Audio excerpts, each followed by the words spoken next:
Welcome to the Faithful Misfit. I'm your host, Mike Davis. This is a podcast for people who believe deeply, who love Jesus Christ and the restored gospel, but maybe don't always feel they fit the mold. We talk about faith, history, church culture, and all the cool, weird stuff we believe, and what it actually looks like to follow Christ while still completely being yourself. I definitely don't have all the answers. I would argue I don't even have all the questions, and I'm guessing you don't either, and that's okay. Believe deeply, be yourself. This is the Faithful Misfit podcast. So welcome to episode 1, everybody. As mentioned, my name is Mike Davis, and I am a member of the Church of Jesus Christ of Latter-day Saints. And along with that, most of the time, I am a big dork. I am just an average guy. I'm nothing special, but I do love being a member, and I do love the gospel of Jesus Christ. And I feel like sometimes maybe I have a few more rough spots than others. And so if you feel that way, that maybe you need a little more polish sometimes, then I think you found your spot here. Welcome home. Before we start, I do need to, what's the word? I need to put a caveat out there, a disclaimer. I am the current president of the Mumblers of America. Now, the Mumblers of America is not a real thing, but if it were, I would be the president because I do mumble a lot, and I will do my best to enunciate. How about that? But no promises. And if all of a sudden you can't understand what I'm saying, it's because it's probably my fault. So let's dive into a little bit here. Full disclosure, why I'm doing this podcast. I do have a little bit of experience podcasting. My wife and I used to host a podcast for a number of years, but it had nothing to do with the gospel. It was 100% based on weird stories from history, things like aliens and weird battles in World War II and I don't know what, people making up their own countries, all sorts of weird things. So nothing at all about this podcast. But I feel a strong desire to do something like this. Full disclosure, I am serving as a bishop of my ward, which is a pretty funny joke in and of itself, but hey, that's what it is. I tried to do a ward podcast. I had this idea, this feeling that doing a ward podcast would bring people together, would bring our ward together. And it might have, but man, it was hard. I could not get people to show up at all. I interviewed my counselors and their wives, and they were super great. I loved them, but it was very hard to keep it going. So scratch that. I still had this itch, though, about doing some kind of, I don't know what, media-y, social podcasty thing. So I tried doing a YouTube channel. It was good. I started getting some followers and stuff, but it was too stuffy. It was too formal. It just wasn't me.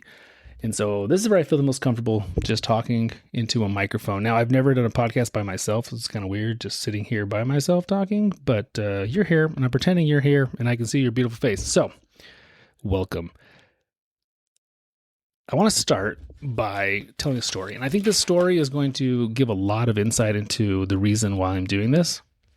And a good buddy of mine, we grew up together. Obviously, I won't tell his name, but we were good friends from the time we were young.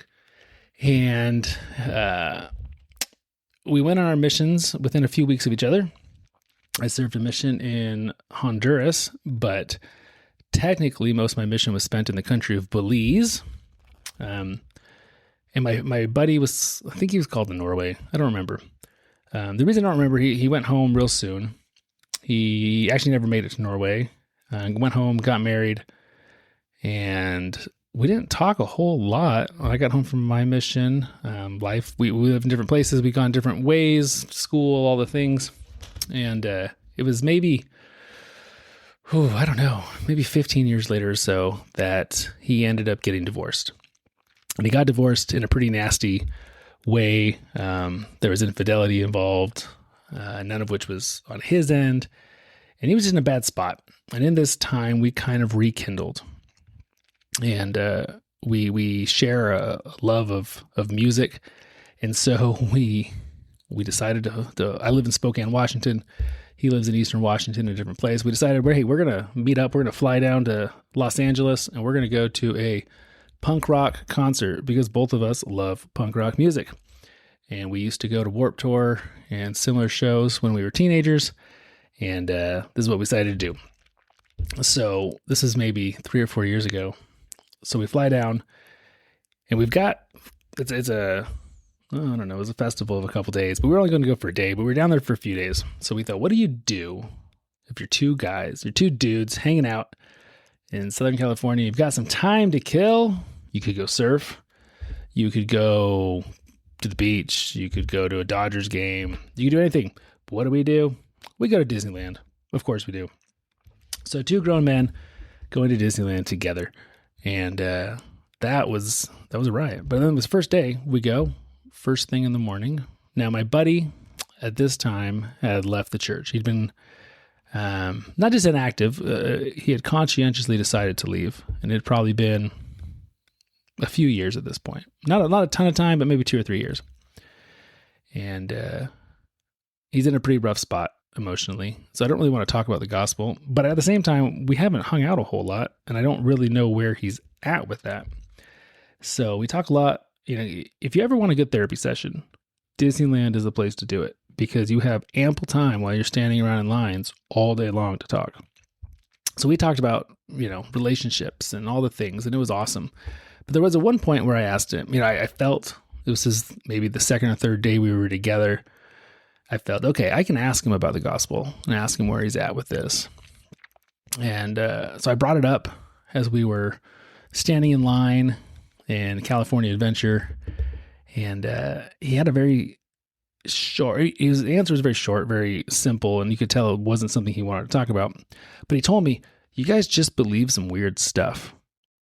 And, at the time, I didn't really have an answer. I thought, wow, okay, I guess, yeah, all right. I don't know what to say about that. So I didn't bring anything else up. But the more I pondered on that, the more I thought, I guess, almost sheepishly, I guess we kind of do believe some weird things. And that's where I was. But now, I've come to a kind of different place in my life over these last few years, and we're going to talk some about this, where now I think, yeah, we do believe some weird stuff. And you know what? It's pretty awesome. I love the weird stuff we believe. I wish we would lean harder as members of the church into our weird and unique beliefs. So everybody has a worldview. Everybody has something that they believe. That's strange. That's unique. As members of the Church of Jesus Christ of Latter-day Saints, we believe a lot of weird stuff. If you really break it down and think about it, we believe that a 14-year-old boy literally saw God and Jesus Christ and that they spoke to him. We believe that that same boy was visited by numerous angels, one of which showed him some gold books that were buried in a hill, that he then used some rocks, or maybe didn't use some rocks, however the historical account you look at goes, to translate this ancient record that was written in some form of Egyptian, even though it was in New York, into what we call the Book of Mormon. There's a lot of weird stuff in there. But my point being, there's a lot of weird stuff anywhere in life. Whether you're a member of this church or not, you believe weird stuff. And I guess my point being, lean into it. Don't be ashamed of our weirdness. Everyone's got weird stuff. If you're a Christian in general, not a member of the Church of Jesus Christ of Latter-day Saints, but you're just a normal other denomination Christian, you believe in weird stuff too. Think about it. You believe that Elijah, the prophet, called down fire from heaven and that burnt up a lot of people. You believe that Elisha, the prophet, summoned some she-bears to kill some kids. You believe that, I'm just coming off the top of my head here, I'm just making stuff up. We're not making things up, but just pre-thinking here, things from the Bible that people believe that are strange. There's all sorts of things that we believe, or that other Christians believe. If you do not believe, let's say you're not Christian, and you're, I don't know, think of all the different things in the world people believe. People believe in aliens. People believe in conspiracy theories. Even atheists believe in things that they can't know. There's theory, a Big Bang theory, for example. You can do the science and you can go back far enough, but eventually you have to hit a point where you are relying on faith. Even with something like that, there comes a point where you just don't understand or know, and you have to take a giant leap of faith to make everything else work. So my point is, everybody has to put their faith somewhere. There's nobody who can put that doesn't exercise or use faith in something or a belief system in something. If you don't believe there's a God, you're still banking a lot of faith that that's a true statement. And we as Latter-day Saints put a lot of faith into, sure, some unique things and some weird things, but man, are they cool. And man, are they beautiful. So that was the first time that I think I'd ever really been forced to look at my own belief systems in that way. But, it's interesting because you can love the gospel. I love the gospel. Hopefully you love the gospel. But just because we love the gospel, sometimes the culture of the church can feel stuffy. Sometimes it can feel different. Sometimes you might feel we don't belong.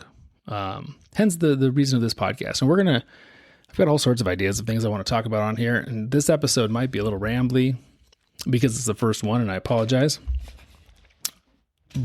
But we definitely all can feel sometimes, that we don't fit in. I'm going to give you some examples.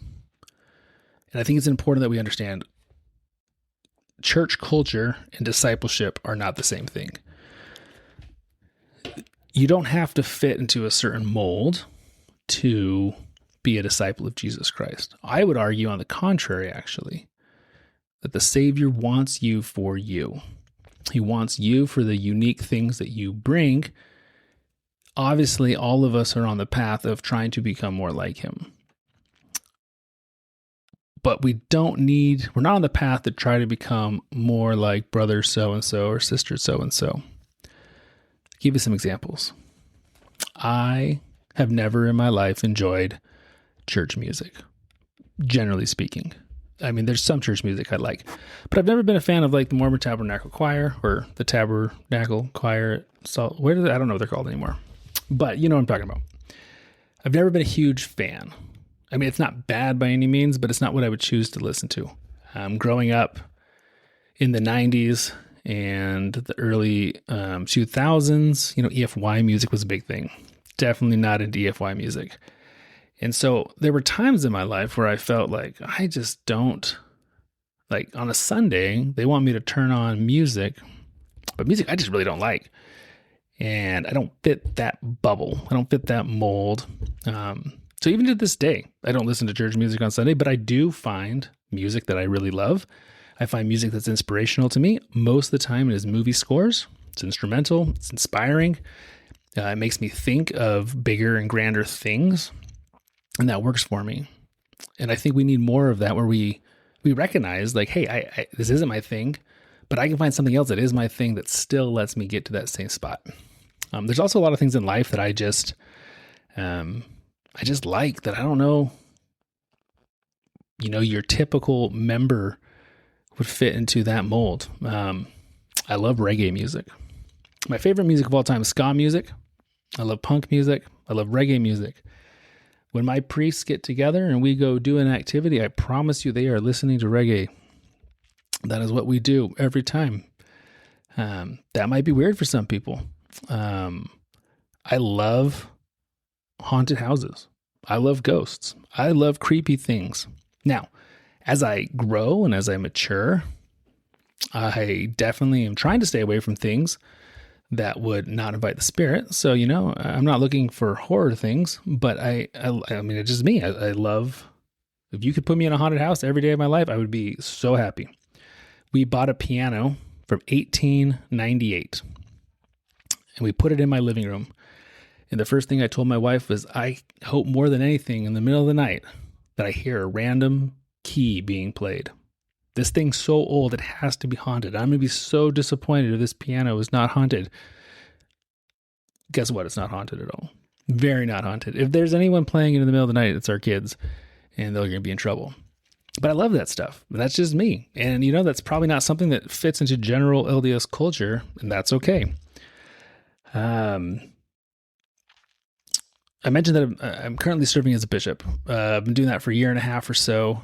And my favorite meetings in church, every other month we meet, it's called Bishop's Council. It's the stake presidency and all of the bishops in the stake. And that's it. And it's the greatest meeting because, being a bishop's interesting because you can't talk a lot of things to a lot of people. But in this meeting you can because everyone's in the same boat. And the last one we had, I was listening to some of the other bishops, and most of them are older than me, not by a lot. Great men, awesome men, way better bishops than me in a lot of regards. But listening to them talk and the things they're doing, I think to myself, man, I don't do any of this. I don't look at this at all the same way. And I don't think that's a bad thing. The day I got called as bishop, the stake president told me and the bishop I was replacing, hey, you guys should spend maybe like 5 hours, 6 hours together, kind of going over all the stuff that needs to happen in the ward. And hopefully our stake president's never listening. He's the greatest guy. We maybe spent 15 minutes together because I didn't want to know anything about anything. I didn't want any preconceived notions about anybody in the ward. If there was something I needed to know, I was like, tell me that. Other than that, I don't want to know anything. And the previous bishop, he agreed. And so we didn't really talk about that much. I mean, he literally gave me the keys. But the one thing he said is, he said, Mike, I know that you are being called right now for you. You're the person that the ward needs right now, whatever that means. And I think all of us are in that same boat. We're in the spots we are because that's where the Lord needs us. Now, sure, we're going to grow in those. But on the flip side, he needs us and he needs the unique talents we bring. And sometimes those unique talents are super different than what the common answer status quo might be. So I hope people lean into that and lean into you. Be yourself in the gospel. That's what this podcast is going to be about more than anything, is you just be you. Now, it's not an excuse not to try to change and not to become more like the Savior and not to become a better person. That's not an excuse to say, like, I like this sin and Mike told me be me. No, that's not what I'm saying. Constantly change, constantly improve, constantly be better. But those unique attributes that make you you and maybe that make you different than the normal person in your ward, like lean hard into that, be that, use that, because that's why you have those things. I sat it's about like 5 years ago, maybe right after the COVID or so, sat in a state conference, and I think I was a gospel doctor teaching then. It was just this random, Saturday afternoon adult session. And I wish I could remember who the general authority was. He was an area authority. He had come up from California, and I'd never, ever met a general authority like this in my life. He was just goofy, and he reminded me so much of me. And I thought, oh my goodness, if this guy can be this guy, and the Lord is going to use him as a general authority, okay, I got the green light to be me. And I can't, I wish I knew what he was. He was hilarious and he was funny. And he was just different. You think of what a general authority might look like and sound like. And this guy was the opposite. But man, he had a love of the Savior. And he had a love of the gospel and the restoration. But he was just different. And he was so cool. He's my idol. I don't even know who he is. Another time, is I love Elder Kieran. Elder Kieran's Elder Bednar is probably my favorite apostle, but Elder Kieran's close second, which is funny because they're like polar opposites, right? But I love Elder Kieran because he's always talking about joyful, be joyful, serve joyfully. The gospel should bring us joy, and it definitely should. Like if the gospel's not bringing you joy, you're doing something wrong. But I love that idea of joy. When I was a teenager, I grew up in Richland, Washington, and it was in high school, maybe middle school, somewhere like that, when the Columbia River Washington Temple was built. So we were there, participated in the open house and all those things. And President Hinckley came to dedicate the temple. And this is, young Mike, very little experience with anything. Don't even know who my state president is, let alone how the church works, anything like that. But we're all invited to watch, a broadcast from the Stake Center of President Hinckley dedicating the temple. And I love President Hinckley, all-time favorite.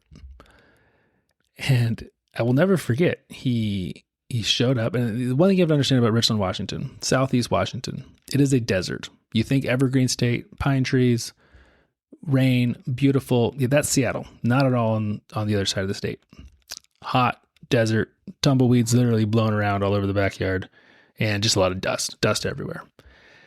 And so President Hinckley, he gets there and he stands up and he says, I first came to Richland back in the 1960s.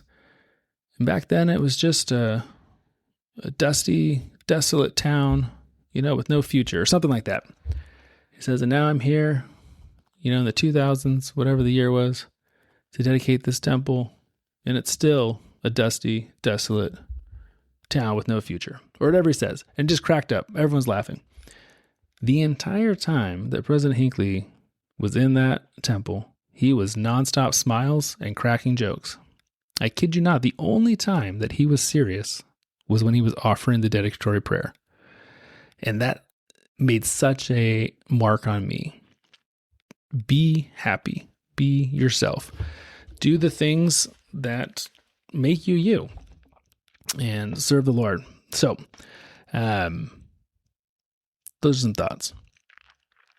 I'm trying to think here. What are my next thoughts? I don't have a whole lot more to share here. I had another good buddy when I was in grad school, and he and I shared, we served together. We were the Weeblos advisors back when we had scouting, and we taught primary on the, I don't remember what it's called, maybe the CTR 7s or 8s. It was the year the kids got baptized. We taught that class. So we prepped them for baptism. We went to all the baptisms. We went on Wednesday nights and did those things, all the little scouting things, the Pinewood Derbies and the stuff we used to do. And we did this for years, a couple of years together while we were both in school. We carpooled together in school. Just a good buddy of mine. We graduate, and I kid you not, the next week, he's completely anti, he's gone off the deep end, and severing all these relationships and sending out all of this massive anti-Mormon stuff. Now, this was kind of I feel like this was the new thing to do. This would have been 2014. That was the start of, it was really cool to be anti and to be aggressively leaving the church. And so it was kind of a new thing for me, and I hadn't really dealt with it before. This was before my other buddy. And he would send me all of these things, these, historical records why Joseph Smith wasn't a prophet or why this or that. And at the time, my only, I wasn't as spiritual as I am now. No, I wasn't as grounded at all, though. And my approach to this was, okay, I'm going to take this and I'm going to research the crap out of it. And I'm going to, and literally I would look up court documents from, 1841 in Nauvoo or whatever, and read source material. And most of the time, and I kid you not, most of the time, I would come up with answers of, no, you're wrong. This isn't the full picture. Most of the time I could debunk things with simple history, which is not the way to do this. The way to do this is, cool, I'm going to lean hard into the spiritual side of this. But that's what I did. But there were times where you would find something that, I don't know, that doesn't make any sense. And even now, there are things in the church I just don't understand. But here's the bottom line. That's okay. To say I don't know is a perfectly justifiable an okay response.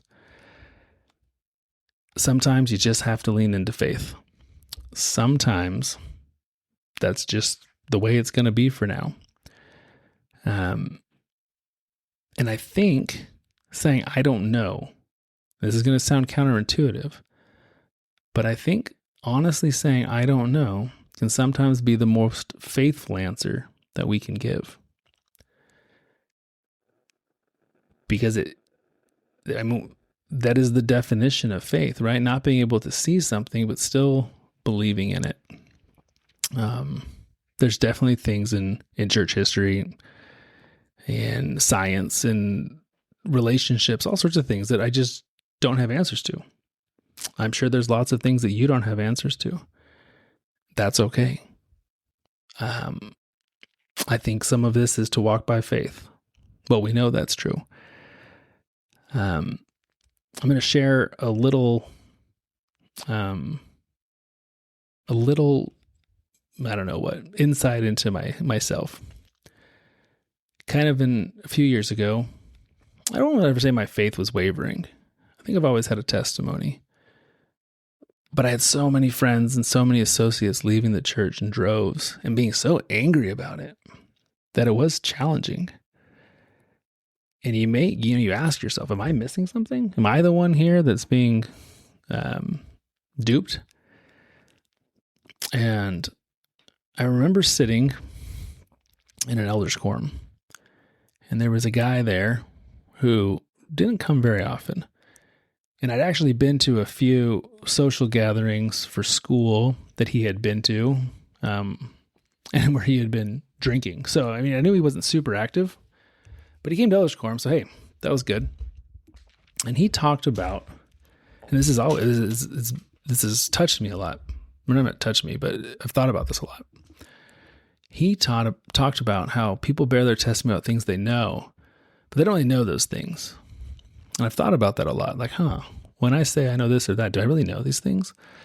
And so I've thought about that a lot. And I thought about faith a lot and how those two go together. And there are things in my testimony that I hope are true.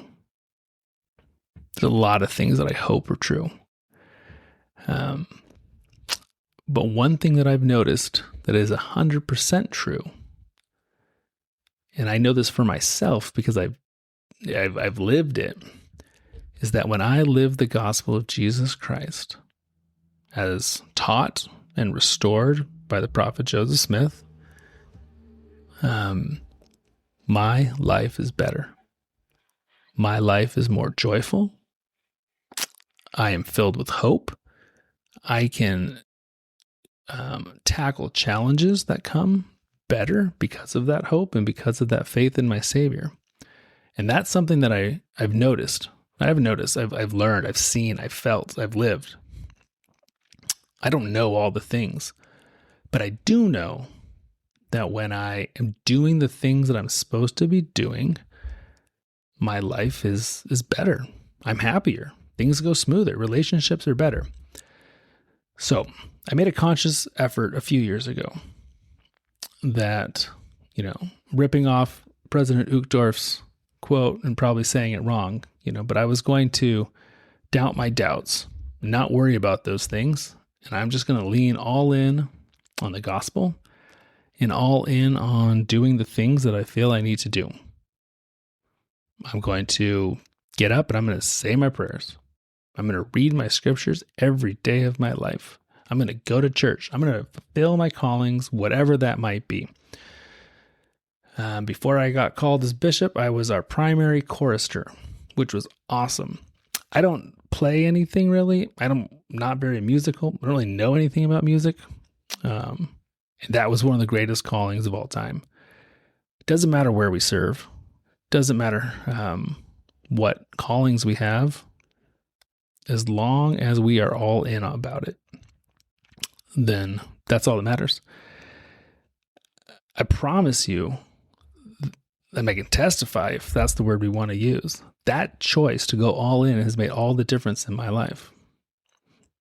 Do I know anything now that I didn't know then? No. The questions that I had, I still got those questions. The things I don't understand, still don't understand them. But man, my life is way more rich. It's like equal portion. The more I go in, the more the Lord blesses me. It's probably even exponentially the more he blesses me. And I feel good. And life's just, it's rich. It's fulfilling. So the point of this podcast, I want people to come here. I want to listen. I want to talk about things that maybe are different. Maybe things that make you feel, I don't know, that you just don't belong sometimes. That's great. We should feel like we don't belong sometimes. If there's one thing I can tell you that is 100% true from serving as a bishop is, you show up to church, everybody has imposter syndrome. Everyone thinks that they're the only one there that's got issues and everyone else has got it figured out. And let me be the first to tell you that it's 100% not true. Most people don't got it figured out. Everybody needs the Savior. Everybody needs his atoning sacrifice. Everybody needs the sacrament and to renew those covenants. It's not in the eating of bread and drinking water. It's taking that broken heart, taking your thoughts, taking your intentions and pointing them towards the Savior. Those are the things that we need, that everybody needs, myself included more than anybody. So again, the point of this, I hope we can find a community of people who need the Savior, who feel a little off. We'll talk about fun things. We'll laugh. It'll be great. But more importantly, that you can just be yourself, that you can come, you can believe in the Savior, you can believe deeply, strongly, passionately, because I think that's what we're going to need. And you can be yourself. You can be a bishop who loves ska and reggae music. At 41 years old, I do not mosh anymore. But it has not been very long since I have hung up my moshing shoes. And there's definitely times where I am tempted to get them back out. Talking about mosh pits here. And that's great. Do the things you love to do. And love the Savior. You can combine those worlds. So I want to thank both of my friends who are both still inactive. And hopefully someday they will come back. But I want to thank them because they've both forced me to dig deeper into my own testimony, into my own thoughts, and look at what I really believe. Going back to our opening of the opening story, Disneyland's with my buddy. Yeah, we believe weird stuff. And it's awesome. I love the weird stuff we believe in. And I hope that we can talk about some of that here as time goes on. So this is my story. This is my podcast. It's for misfits who believe deeply, who love Jesus Christ, who live faithful lives, but maybe sometimes you just don't feel like you fit into the LDS box one way or another. If that sounds like you, then I hope you'll hang out. Hope you'll spend some time here with me. This is the Faithful Misfit podcast. Believe deeply, be yourself, and we will chat with you next time. Bye.